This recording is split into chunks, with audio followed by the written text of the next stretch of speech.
You're listening to PatchBay on tymkrs. Welcome to PatchBay, a show about audio, techniques, music, making music, all sorts of things. I mean, it's kind of conversational, I guess. I'm Whisker. I produce a whole bunch of shows, and my co-host here is Shane. He's more of a professional. He makes actual records and stuff. Actual records, and on occasion cassettes. Yeah, well. Although it's been a while. So, this past week, I guess, 2 weeks, whatever, I've had a little bit of extra time. These are recorded a little bit in advance, but we're just getting back from the holiday break and getting back to recording here. And what I did with my sort of time off was to get Reaper set up. Oh, cool. Now, you mentioned this, I don't know how many episodes ago, but you were talking a little bit about it when we were talking about various DAWs and inexpensive ones, free ones, whatever. And Reaper is obviously high on everybody's list because you can get it for free, you can use it for free. Technically, if you keep using it, you're supposed to pay for it, but I don't know if I'm going to keep using it yet. So I've got it installed on its trial version, and I got my favorite plugin system working with it, Guitar Rig, and I got my favorite synthesizer set up on their Crystal Soft Synth. Cool. And how are you finding it so far? I get it. It seems to be doing its job well enough. One thing that I find that's a little bit lacking that I'm used to having is a very large collection of samples. Okay, yeah, I can see that. Yeah, that's the one thing I found too. There's not a ton of that. There's a few little bones of contention for me. I think if I was just starting on it and sort of grew into it a little bit more rather than having experience with other programs, I'd probably be a little cooler with it. As far as free software is concerned, it's pretty powerful. I mean, you can use it with quite a lot of different interfaces and things like that. But I just find that the menu system for me, if you sort of right click on the input, you got like 6 different input. You can listen to a pre-post tape, and there's just a whole bunch of there's tons of options, which can be a good thing, but you can get bogged down. That's my only sort of issue with it. Nice is that it's all VSTs though. Yeah. Which Guitar Rig is VST, yeah? Yeah, they've got a few different, it can be standalone and all sorts of different things. But yeah, the VST plugin stuff is how I typically use it. Yeah, and I mean, and there's gazillions of free VSTs out there, some of which are, free isn't always good, but there are some good ones out there. It's just a matter of mining the good ones versus the not so good ones.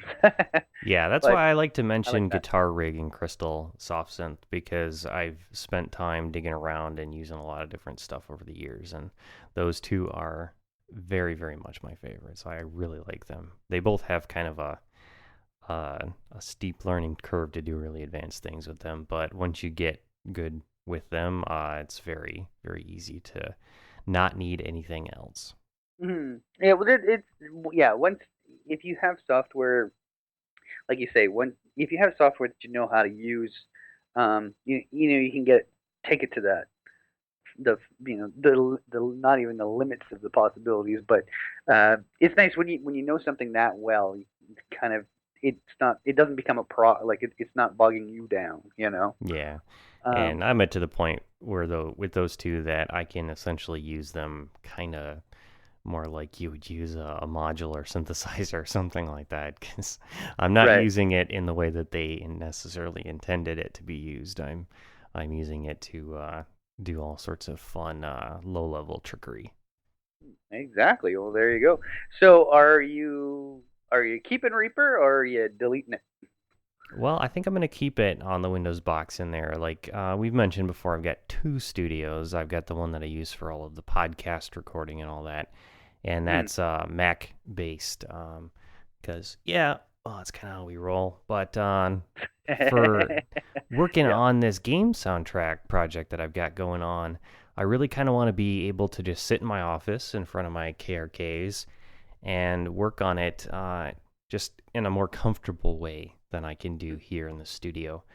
In here it's set up more for multi-track remote call-ins and stuff like that. It's not so easy to just get into that zone and write music. Yeah, exactly. Um, I haven't, to tell you the truth, haven't done a lot of writing with Reaper, but some of it that I did, I got frustrated with I was getting bogged down with latency and stuff. But as far as mixing, I mixed one whole record with it, did a bunch of editing on it, and it worked quite well. Once I got about 2 songs in, I really had the flow. I think that's really the trick. Is the if you force yourself to learn any program, if you force yourself to, do 2 or 3 songs or something, by the time you get to the third one, you kind of got a feel for, the way the system works. You know what I mean? Yeah.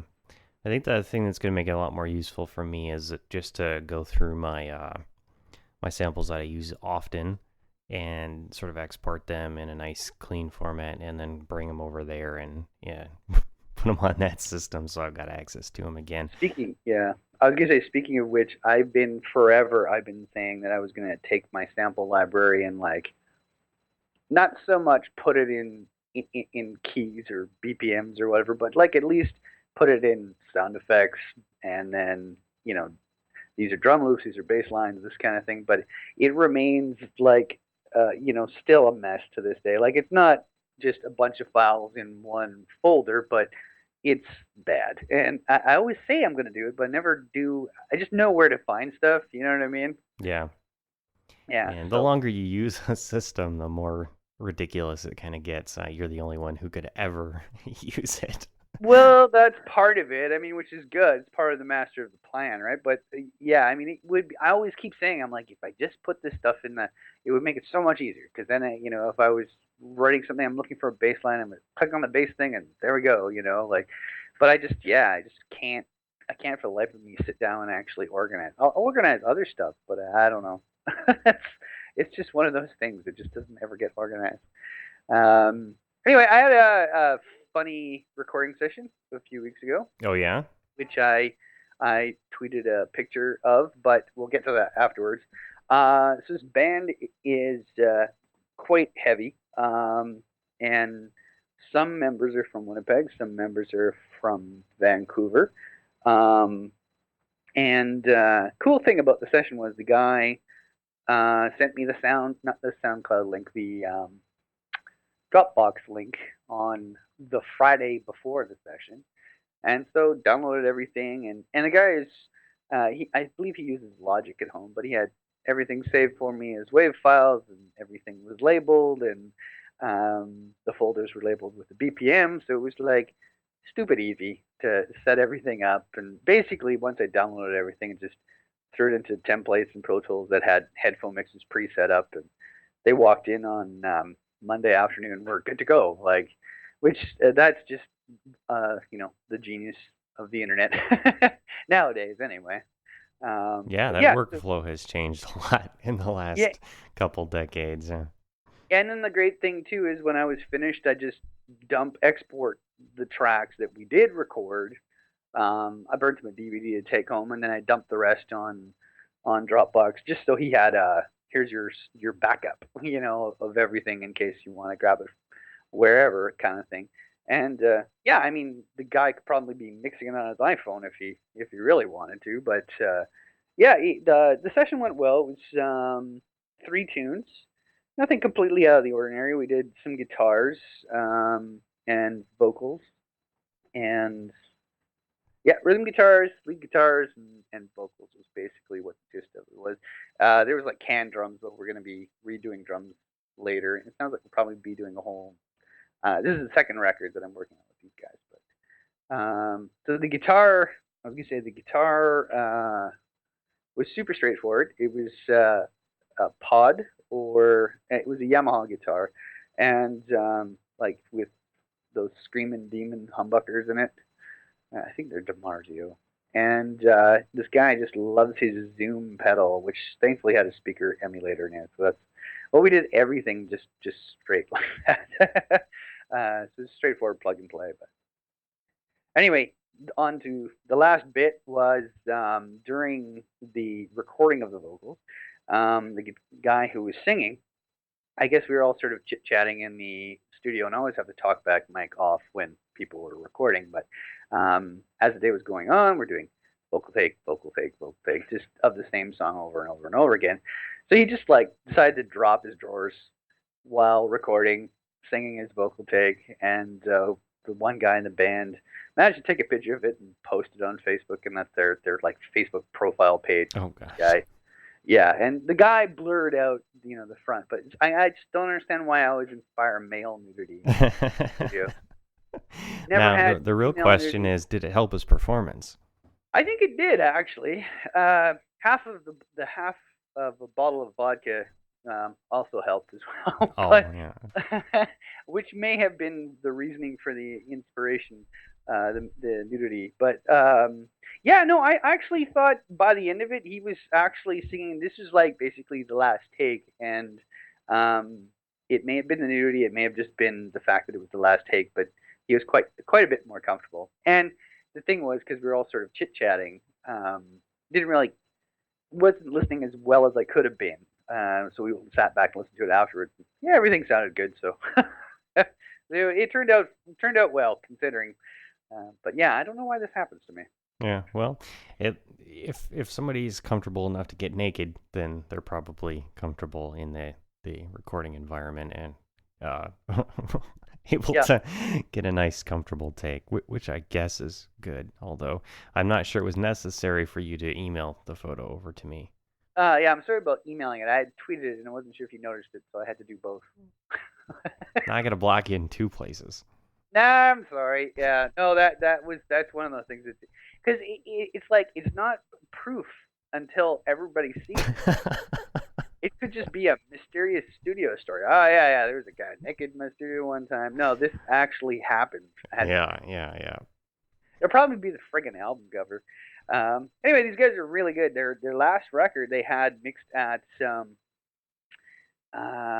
Warehouse in Vancouver, which Bryan Adams owns, and it was mixed by one of the guys that mixed Nickelback's first couple of records, not their sold out. But their first record actually. So I don't know. Have you ever listened to any of their stuff before they hit?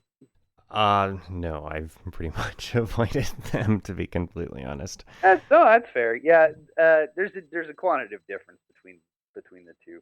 Yeah, I'm not so into the assembly line approach that they've got going on there. Well, now they finally figured it out. But yeah, I know what you're saying. Anyway, but for a rock band, the polish and there's polish and there's rawness to it. But the mix it's very much like a Chris Lord-Alge kind of mix, So, do you know anything about him? I don't think so. Okay. Well, if you look through anybody's CD collection, chances are there'll probably be 3 or 4 albums that he mixed. He's kind of the guy to a degree. He did Green Day, Dookie, actually quite a lot of Green Day albums he's done, but tons of albums. But he's got a very specific kind of mixing style, and a lot of it has to do with compressors and 1176s, really. But he's one of those producers or those mixers that is just a mixer, and he's sought after for his sound kind of thing. Yeah. It seems like he's the kind of guy that would get an interview in Tape Op.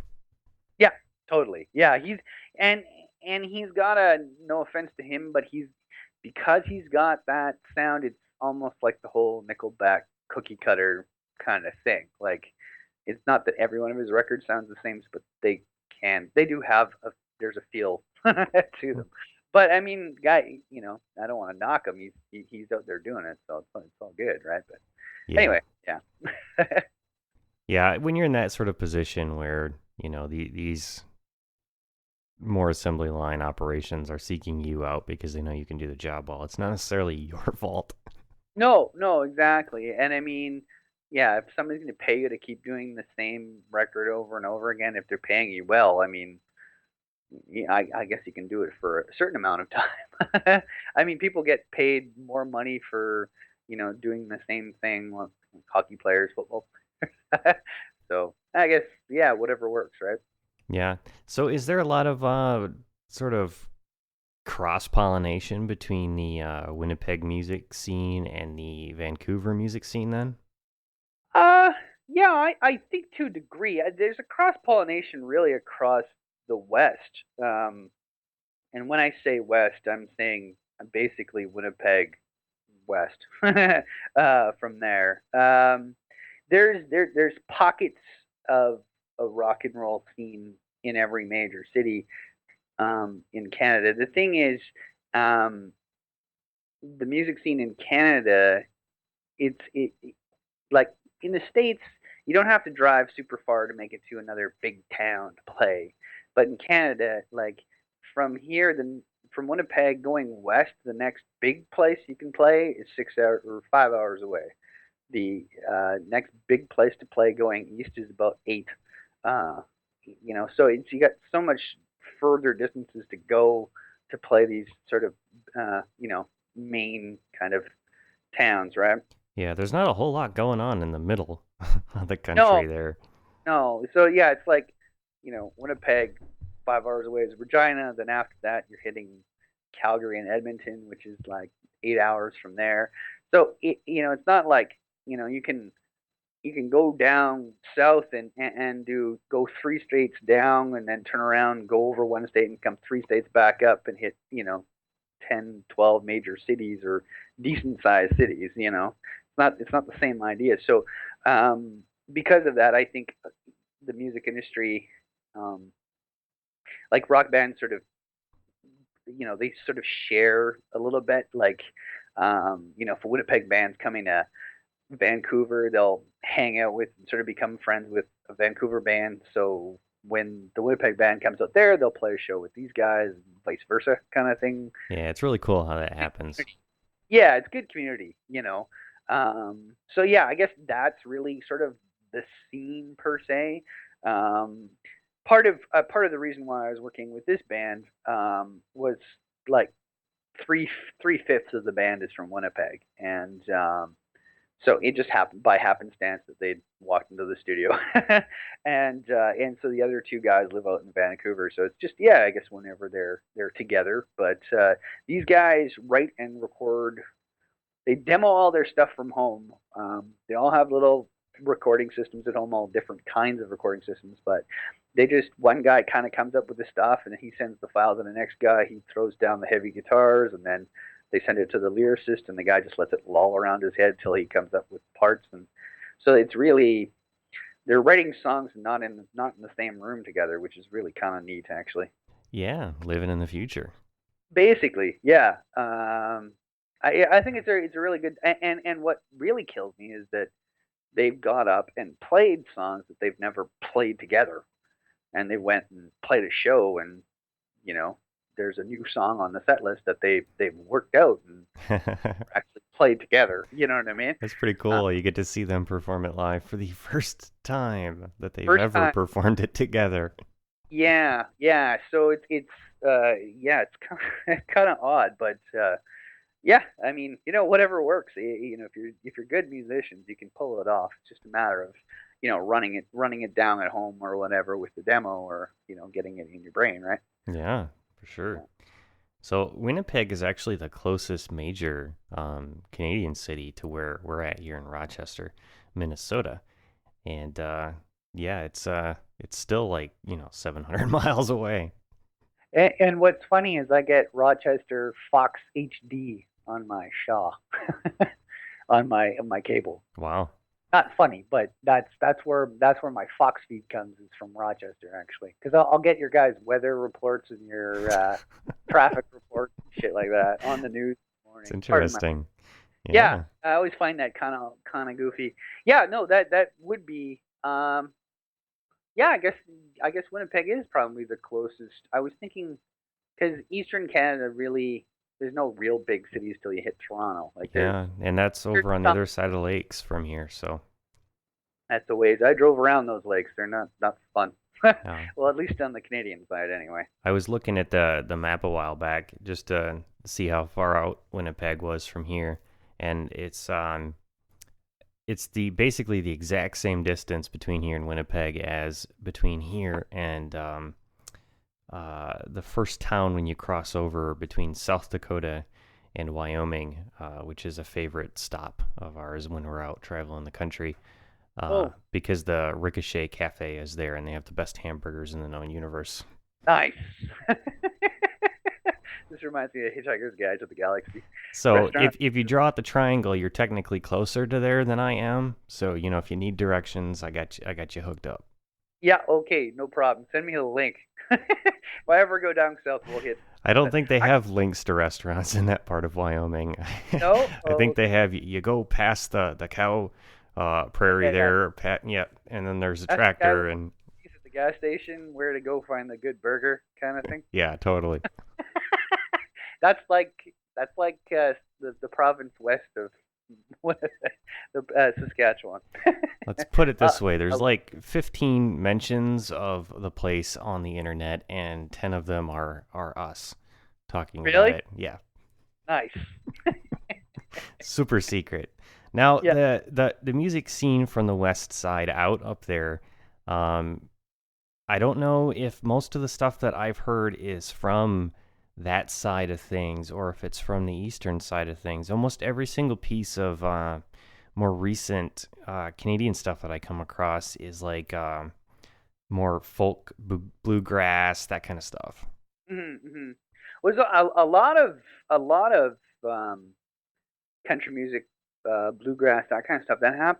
That will happen on the prairies. There's a lot more of that kind of stuff happening out, in Winnipeg and Regina and well, Calgary. And Calgary is like where the Calgary Stampede is every year, so that's Mm-hmm. like Countryville. As far as people coming out of Canada that get a name, it tends to be that our city that really manufactures super popular people would be Toronto. It's kind of like Nashville, sort of to a degree, just because it's bigger population base, blah blah blah.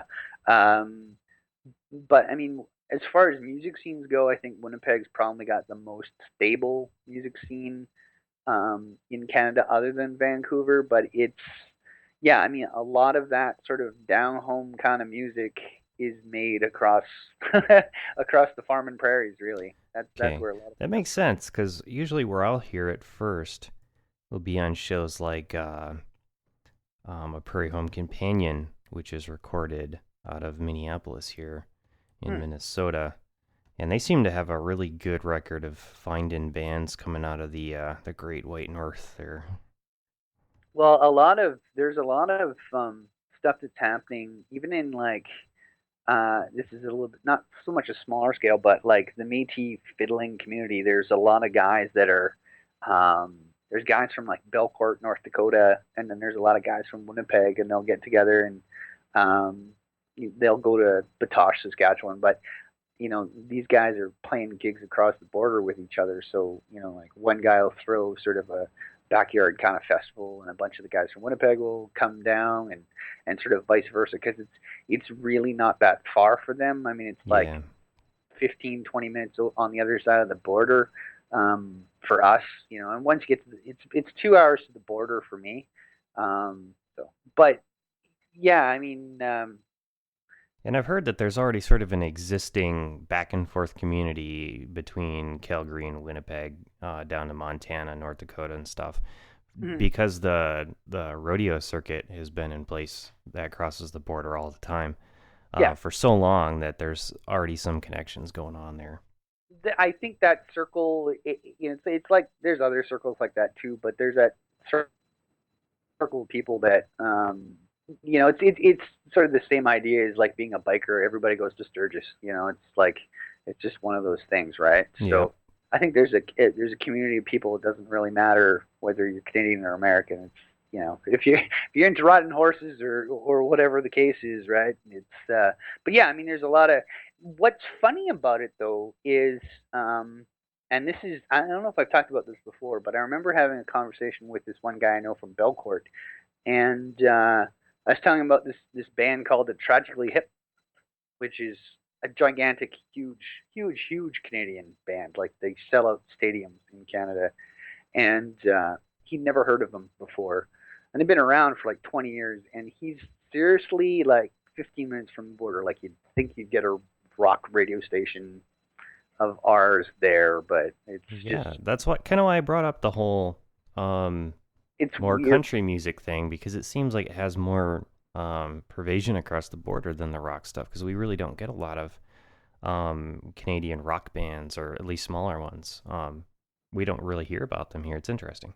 Well, what's funny too about them specifically, like they go and when they go down the states and they do a stateside tour, they're playing small clubs and they're playing like 1,500 seat theaters down there, and up here it's like 20,000, 30,000 people shows. It's really weird, but getting back to the community thing, I think that might be part of it though, right? Like there's a guy that I've recorded before. His name's Stu Clayton. He's this sort of old country singer, yodeling guy, and he's like very traditional kind of Wolf Carter kind of country, and that's his whole deal is going down these rodeos and double B kind of small town places, right? That's what he does. He does the gigs there, whether it's in the Legion or it's in the dance hall at the end of the night or whatever, and he's made a living doing that. So I mean, there's people on both sides of the border who know who he is,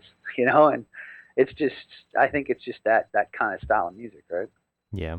And it reminds me of what my grandfather used to do. He led a big band from the 40s all the way up through the 70s and 80s, and it was a lot of that kind of thing. You're going from high school proms to the VA to whatever, and Yeah. working musicians can get by doing that. I think that world is still there. Oh, and I think that world's always going to be there. I mean, people are going to pay at the door to see music that they can dance to or tap their toes to. That's what I always say. It's like rock and roll is a lot harder of a, or anything that's sort of more mainstream. It's a lot harder of a sell um, than something like that. I mean, I've told some of the guys that I know, I'm like, if I wanted to make money being a musician, I'd be in a polka band because I can guarantee I'll play every weekend, and every weekend I'll have $50 in my pocket.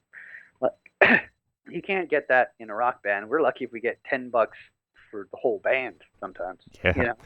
I have heard that from a few people that I know that are in bands currently, that it's not a really good time to be out there trying to make money doing this on some genres anyway. Well, like Winnipeg, for example, off the top of my head, there's 3 to 5 places where you can play rock and roll music. Like it's a big city, but I mean live original rock and roll music, not live cover band top 40 BS. Yeah. And then the thing is, what's your audience, right? You and me are both 30-ish.